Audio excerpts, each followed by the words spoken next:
Vai, caneca! Dessa saladeira! Tá com medo, é, menino? Oxe, menino, tá muito alto, faz isso não! Vai, caneca! Solta o freio! Solta o freio! Solta o freio!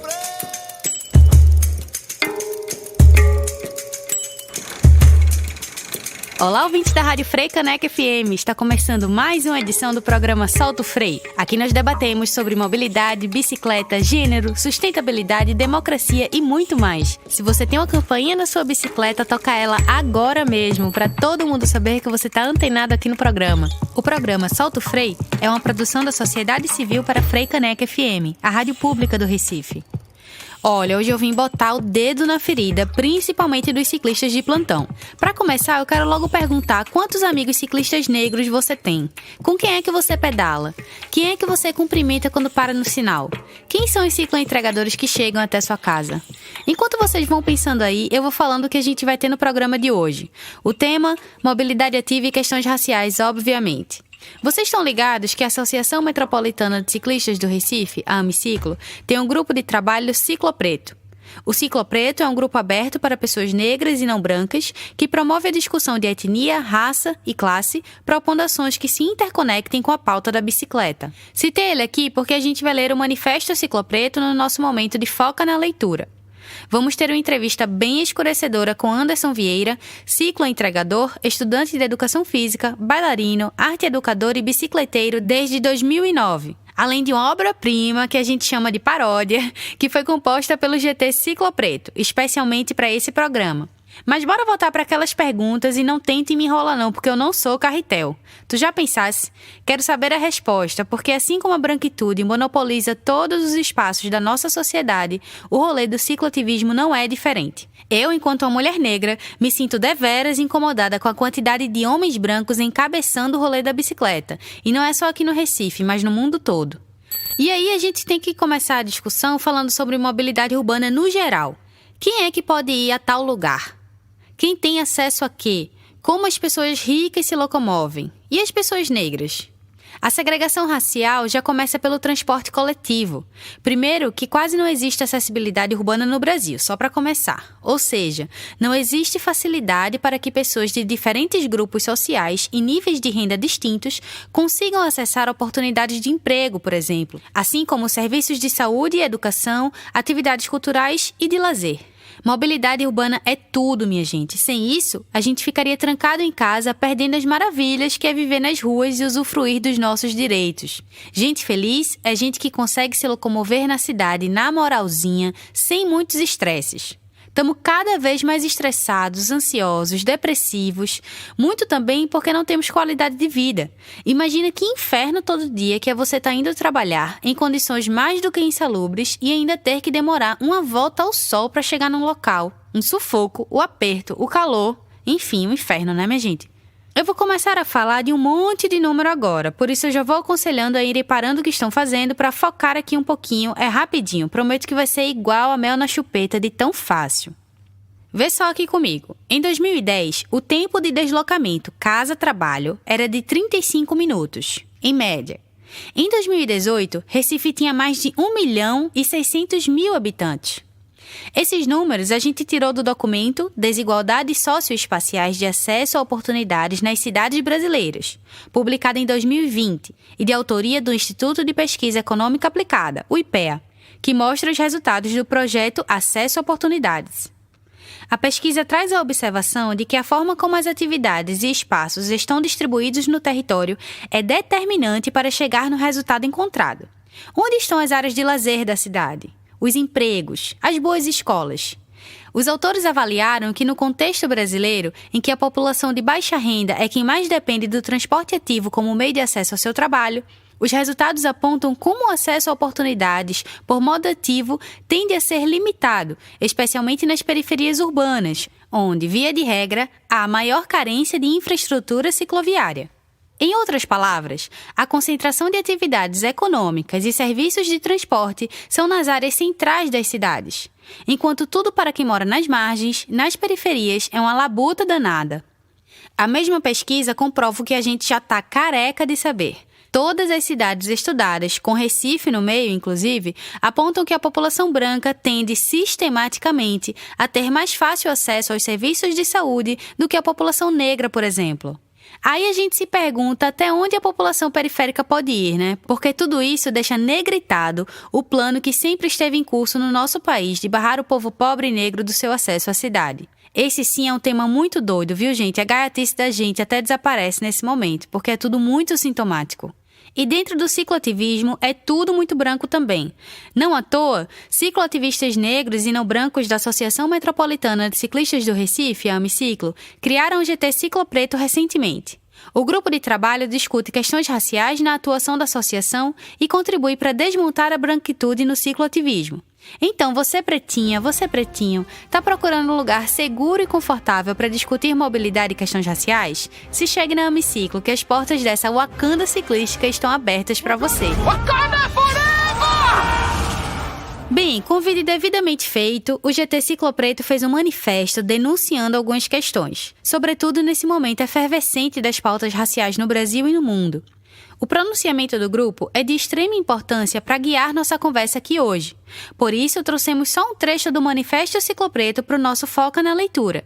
Mas você pode acessar o texto completo em manifestociclopreto.amiciclo.org. Agora foca na leitura com o Ana Maim.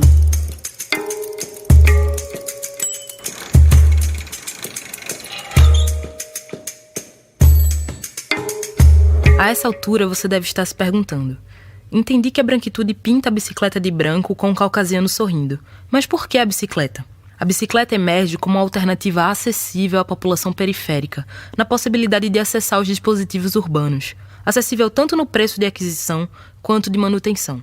A bicicleta possui um potencial de uso gigantesco dentro de um país com a distribuição de renda tão desigual.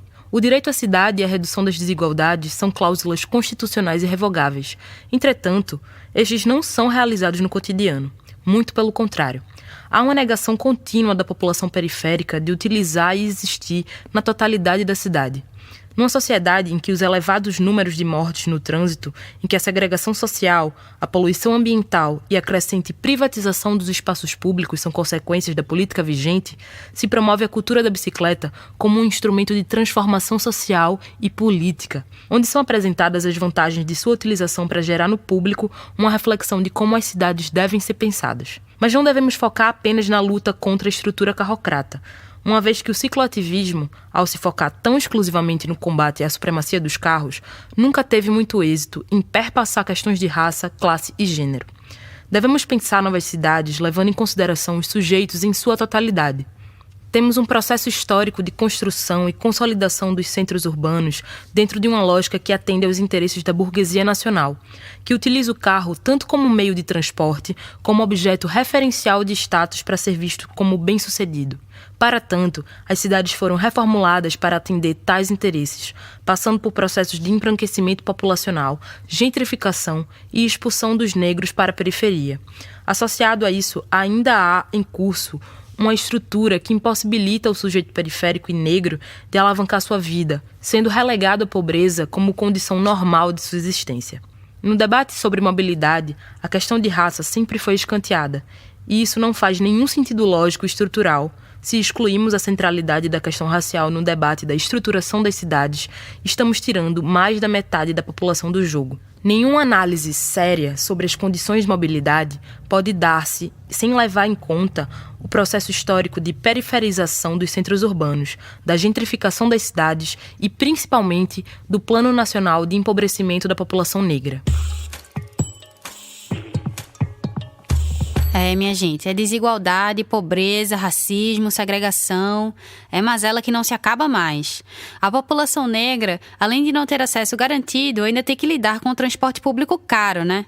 Caro e cheio de BO. Esses BRT daqui mesmo, pelo amor de Deus. O ar-condicionado não funciona, é entupido de gente, é engarrafamento, é um tal de sobe em ônibus, desce integração, sobe em ônibus de novo. Olhe, eu não sei não, viu? Paulinho Câmara e Grande Recife, é difícil defender vocês. Mas vê, com todos esses perrengues, a periferia encontra na bicicleta um modo de se locomover na cidade de forma verdadeiramente acessível. a gente nem precisa comparar o preço da bicicleta com o preço de um carro, né? O valor da passagem dá pra gente encher pneu, remendar câmara de ar, ajeitar freio, trocar câmara de ar, trocar pedal, trocar sapata de freio, comprar uma corrente nova, botar uma luzinha bem legal na bicicleta, adaptar pra carga, trocar conduíte, fazer uma revisão da boa, uma penca de coisinhas. E ainda sobra dinheiro pra tu tomar aquela aguinha de coco geladinha. Na bike ainda dá para deixar a cria na escola ou na creche, chegar cedo no trabalho, exercitar o corpo, já que as empresas muitas vezes exploram o trabalhador e não dá tempo nem dele cuidar da própria saúde e do próprio corpo, né? No debate realizado pela Amiciclo, no Alinhando as Rodas, 2 participações de mulheres negras foram cruciais na construção da conversa. Uma delas foi Jamile Santana, da Bahia, mais especificamente do Recôncavo Baiano, que já foi da coordenação do coletivo La Frida Bike, grupo que criou o primeiro capacete para cabelos crespos do mundo e usa a bicicleta como ferramenta de transformação, busca da autoestima e reparação da segregação espacial da cidade. O La Frida se tornou também um movimento de representatividade, já que com a criação do projeto Preta Vende Bike, as idealizadoras e voluntárias ensinaram centenas de mulheres pretas a pedalarem em Salvador. Se liguem aí no que Jamile falou sobre a iniciativa. Então, o Preta Vende Bike, ele nasce exatamente dessa demanda, né? De perceber a ausência de mulheres negras dentro da mobilidade urbana e muitas mulheres que se sentiam surpresas em ver a gente ali trabalhando com a bike e tal. Então, a gente percebe essa demanda, a gente cria o Preta Vende Bike, que tem esse objetivo de ensinar mulheres negras a andar de bicicleta, para incluir essas mulheres na mobilidade, né? Que a partir da pergunta do porquê as mulheres não estão na mobilidade, a gente começa a perceber que muitas não estão porque não sabem. Outras por condições socioeconômicas, estímulo e várias questões. E isso está tudo condicionado aos papéis de gênero, né, que são colocados de menina no ambiente interno, meninos no ambiente externo. Então, o Preta Vende Bike vem com o objetivo de tentar fazer essa reparação, né, de tentar trazer mulheres para a mobilidade, de pensar na bicicleta como um instrumento de empoderamento também. Porque, querendo ou não, quando você gera dentro do Preta Vende Bike, a gente tem diversos os motivos, né, de está acessando a bike. Tem mulheres que estão acessando por uma questão de saúde, que resolveram aprender a pedalar, outras por sonho de infância, outras por uma questão de querer sair mesmo de casa, de conseguir se locomover com maior facilidade. Enfim, são diversos os motivos e são diversas as histórias também, né? Mulheres que aprenderam na semana seguinte comprou a bicicleta, na outra semana eu estava indo para a faculdade de bike. Mulheres que aprenderam e continuaram no projeto, mesmo depois de aprender, continuaram frequentando. Então, são diversas histórias. Mulheres que saíram de ciclos de violência por causa da autonomia com a bicicleta. Porque não é só a bike em si, o Preta Vende Bike, né? É toda uma roda de conversa, são encontros de mulheres negras que estão ali para o mesmo objetivo, né? Que é aprender a pedalar, que acaba sendo uma troca de experiência, sendo um lugar de desabafo, um lugar de cuidado, de cura. Massa demais, né? Os empecilhos pra gente pedalar é que não falta, mas estamos aqui pedalando cada vez mais e cada vez mais longe, vivonas, usufruindo de tudo que a gente merece. As relações são muitas, minha gente, e o poder da bicicleta é um negócio surreal. E aí, ao mesmo tempo que a bicicleta se mostra esse caminho para expandir os horizontes e mostrar as possibilidades para quem sempre foi negado de transitar na cidade, desde a pseudo-abolição da escravatura, estar em cima de uma bicicleta também é estar visado, né, na mira. E essa mira é diferente quando se é mulher, homem cis ou trans, LGBTQIA+, etc. Um homem negro, por exemplo, está na mira da polícia e do estigma de criminoso. É difícil transitar na cidade com tranquilidade sem ser confundido com um ladrão, por exemplo. Ficar pedalando à noite de bobeira? Isso é coisa pra gente branca e rica, que tira sua grande bicicleta, que mais parece um Transformers, pra pedalar em bando à noite. Um monte de gente preta pedalando junto à noite? Vixe, arrastão, né? Com certeza a polícia vai, né? A gente já sabe. Difícil de digerir esse negócio, viu? A gente chamou Anderson Vieira, cicloentregador, estudante de educação física, bailarino, arte educador e bicicleteiro desde 2009, que tem aquele lugarzinho de fala, né? Pra expor essa realidade pra gente. Mas antes, nós vamos para um rápido intervalo e já voltamos com o último bloco do programa de hoje com essa entrevista para deixar tudo bem negritado nas nossas cabecinhas. Lembrando que toda semana a gente está aqui marcando presença nessa bicicletada, segunda-feira, às 8 horas da manhã. O programa de hoje completo e as edições anteriores você pode ouvir em soltofrei.homiciclo.org.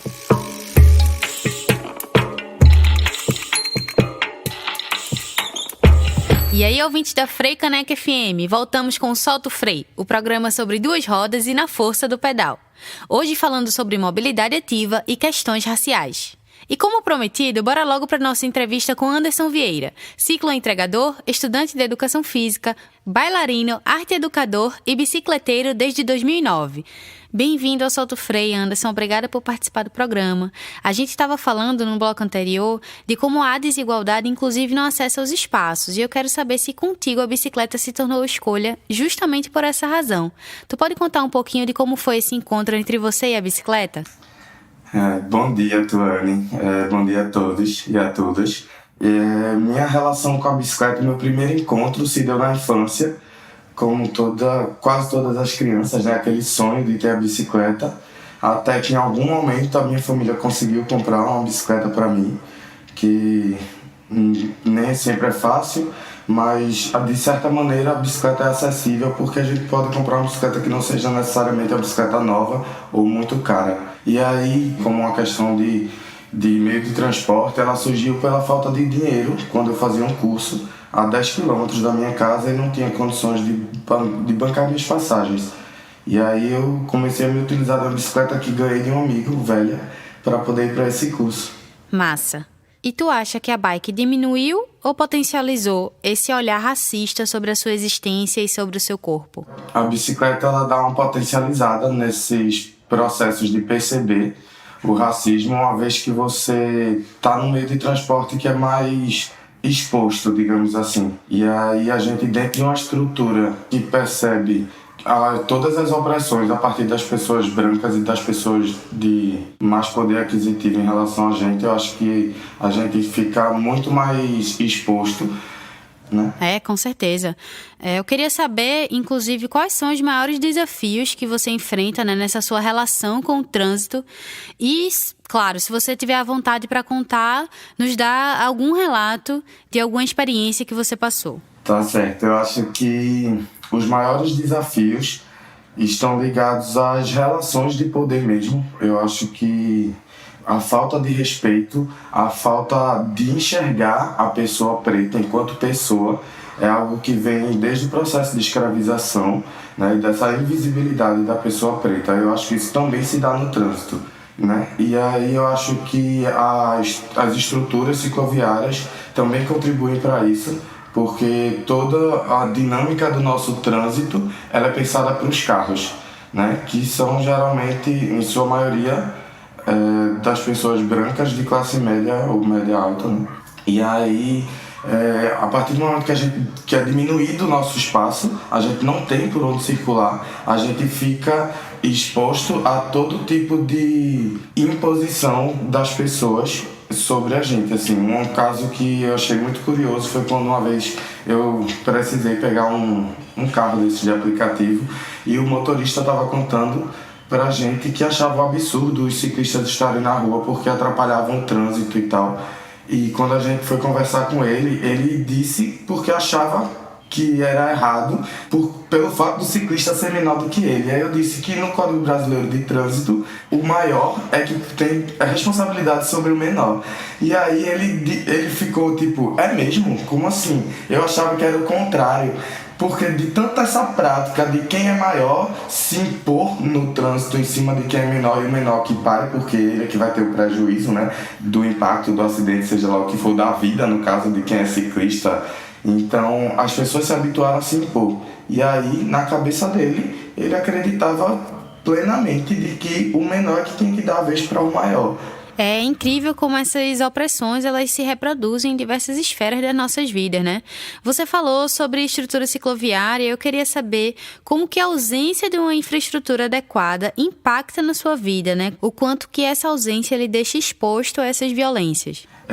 Eu percebo que em alguns lugares, principalmente em lugares onde tem muito mais carro, as pessoas têm menos paciência, sabe? Ficam cada vez mais apressadas mesmo, assim. Inclusive, em alguns lugares que tem ciclovias, as pessoas terminam ciclofaixas, as pessoas de carro não respeitam e entram. A gente precisa de estruturas que, além de garantir o nosso deslocamento, que garanta a nossa segurança, que sejam estruturas que funcionem para que os automóveis não entrem nas estruturas cicloviárias, porque as ciclofaixas no Recife elas são muito utilizadas pelos carros, pelas motos, eles ficam na ciclofaixa esperando ou se deslocando, inclusive, dentro da ciclofaixa até arranjar um espaço para passar para a faixa de rolamento que lhe cabe. O pessoal motorizado acha que a ciclofaixa é tapete vermelho, né? Impressionante isso. Eu queria saber, Anderson, de você, o que é que você acha do movimento cicloativista. Se você acha que também há racismo dentro dele, se há, como que o movimento poderia ser antirracista? A minha percepção em relação ao cicloativismo é a mesma percepção que eu tenho em outras esferas dos nossos processos de convivência mesmo, assim, dos nossos processos de convívio sociais.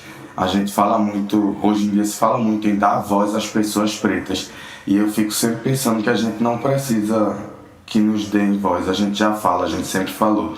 O que a gente na verdade precisa é que as pessoas brancas ouçam, né? E aí eu acho que a partir do ouvir de fato, né, estar disposto a ouvir e refletir sobre, é o primeiro passo para que o cicloativismo se coloque nesse lugar de também ser antirracista. Anderson, para a gente finalizar, eu queria lhe perguntar qual que é a cidade ideal para você. Como que seria uma cidade que te acolhe e te enxerga enquanto pessoa no trânsito e na vida?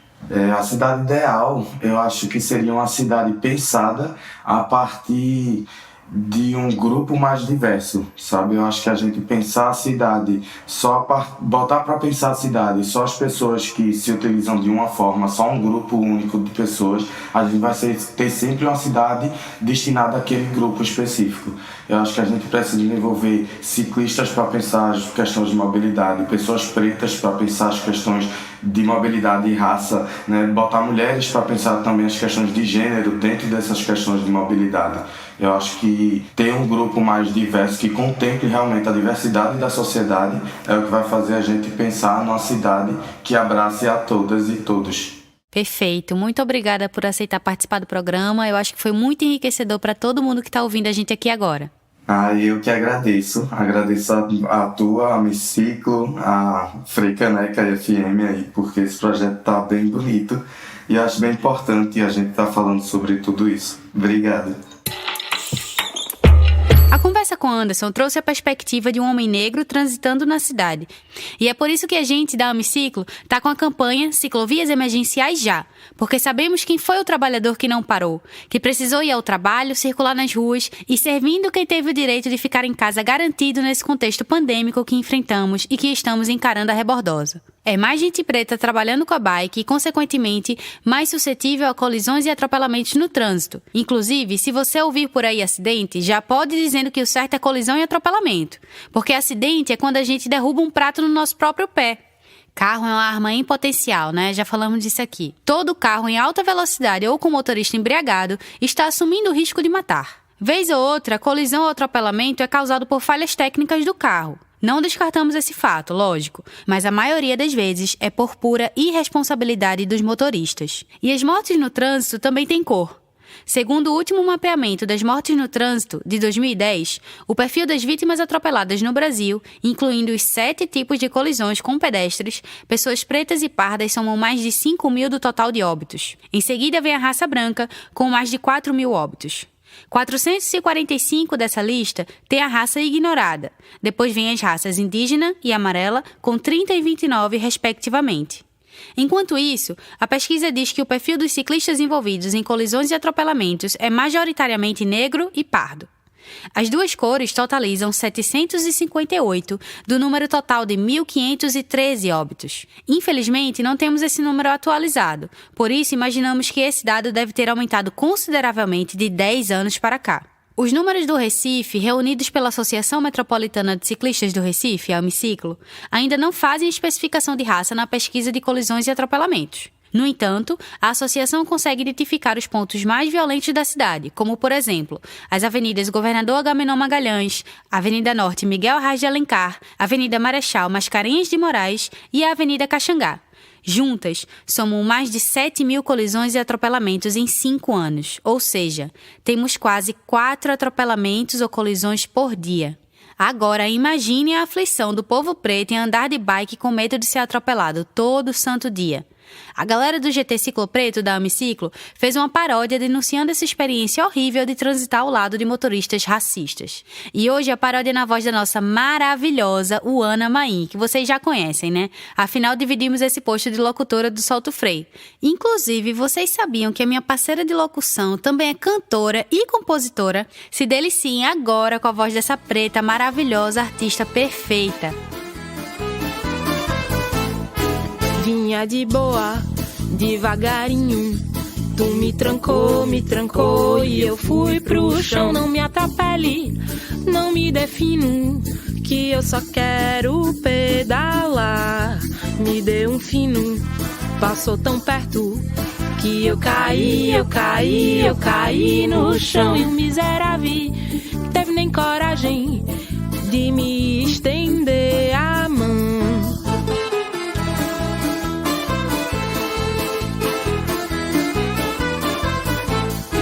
Olhou meus dreads, olhou meu black e me chamou a seu marginal. Mas seu racista, deixe de pala, pare já de buzinar.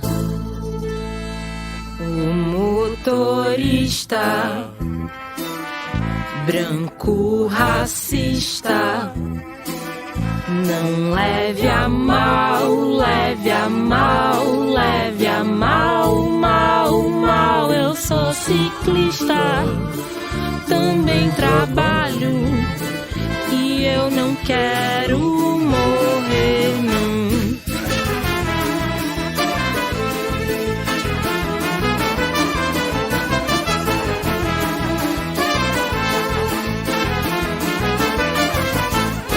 Minha família tá me esperando com muito amor por mim. Minha família tá me esperando, por favor me deixe partir. O que eu preciso é de respeito, do meu espaço na via eu não abro mão. Tu tem seguro, pega tua lata, leva teu racismo daqui. Tu tem seguro, pega tua lata, leva teu racismo daqui. Tu tem seguro, pega tua lata, leva teu racismo daqui. Bem, gente, é isso aí. Tudo que é bom tem fim e o programa de hoje, infelizmente, chegou ao seu destino final. O Solto Freio é realizado pela Associação Metropolitana de Ciclistas do Recife e coordenado por Gaia Penteado. Com produção de pauta de Rebeca Santos, roteiro de André Valença e Rebeca Santos e pesquisa de Vanessa Santana. Quem grava, edita e mixa o programa é Diogo Lopes. E na locução, eu, Tuane Teixeira. Muito obrigada por terem pedalado com a gente até aqui e até a próxima. O programa Solto Freio é uma produção da Sociedade Civil para Frei Caneca FM, a rádio pública do Recife.